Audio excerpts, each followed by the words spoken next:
1914 साली रमाबाई रानड्यांनी स्त्रियांनी स्त्रियांना शिकवावं ह्या विचारांनी सेवा सदन अध्यापिका महाविद्यालय सुरू केलं आणि ह्या अध्यापिका महाविद्यालयामध्ये नुसतं शाळेमध्ये विद्यार्थी तयार करायचे ह्या दृष्टीने नाही तर त्यांना शालेय शिक्षण आनंददायी कसं होईल या दृष्टीने अध्यापिकांना इथे ट्रेनिंग दिलं जातं। स्पोर्ट्स असो, हस्तकला असो, विविध क्षेत्रामध्ये त्यांना पारंगत केलं जातं आणि दरवर्षी मेरिट लिस्टमध्ये विविध विषयामध्ये प्रावीण्य मिळवलेल्या आपल्या महाविद्यालयाच्या मुली असतात आणि त्या अत्यंत आनंदाने शिकवत असतात आणि आनंदाने विद्यार्थी तयार करत असतात।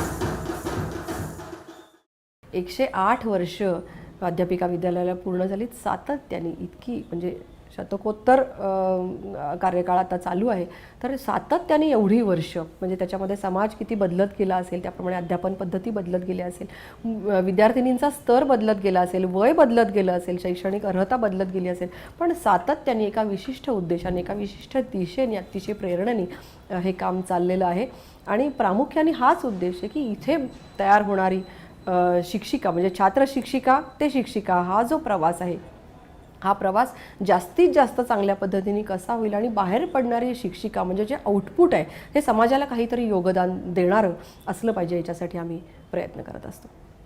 आम्ही भाषेच्या ज्ञानाबद्दल सुद्धा खूप आग्रही आहोत। मराठी आपली मातृभाषा आहे, हिंदी आपली राष्ट्रभाषा आहे आणि आंतरराष्ट्रीय भाषा म्हणून इंग्रजी, या तीनही भाषांचं ज्ञान हे विद्यार्थिनींना पाहिजे। या तीनही भाषांमध्ये त्यांना लिहिता आलं पाहिजे, बोलता आलं पाहिजे, व्यक्त होता आलं पाहिजे, यासाठी आणि शिकवता आलं पाहिजे, यासाठी आम्ही त्यांच्याकडनं खूप मोठ्या प्रमाणात परिश्रम करून घेतो।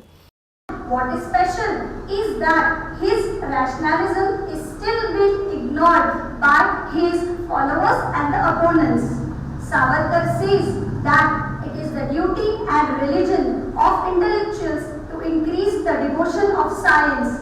आणि या सगळ्यातून त्यांचा सभाधीटपणाही वाढतो आणि बहुश्रुतता सुद्धा येते। विज्ञान, गणित, भूगोल या तिन्ही विषयांचं अतिशय शास्त्रशुद्ध ज्ञान आम्ही त्यांना देतो। अध्यापिका विद्यालयाचा गाभा म्हणजे पाठ।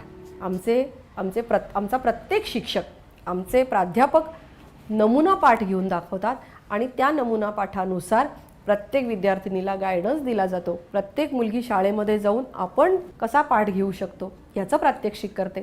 अशा पद्धतीने मुलींना वर्गामध्ये अध्यापन करण्याविषयीचा त्याचा सराव करून घेतला जातो। आमच्या विद्यालयाला, आमच्या विद्यार्थ्यांना खूप पारितोषिकं मिळतात। आज महाराष्ट्रामध्ये सेवा सदन अध्यापिका विद्यालय हे अतिशय नावाजलेलं असं विद्यालय आणि मला अभिमान वाटतो माझ्या विद्यार्थिनींचा। त्यावर केशरी बाजू, ठीक आहे। पुन्हा एकदा घड्या घालायच्या, इथपर्यंत आले। यानंतर थिटीची बाजू सोडून द्यायची। हा जो ध्वजाचा कोपर आहे तो भाग या अंगठ्यापाशी घ्यायचा आहे आणि त्यानंतर घट्ट अशा 1, 2 आणि 3 तुमच्या ह्याच्याप्रमाणे फक्त ध्वज सुटता कामा नये आणि असा एक लूप तयार करायचा। लूप लक्षात घ्या आणि हा लूप या दोरीमधनं गुंफून घ्यायचं आहे।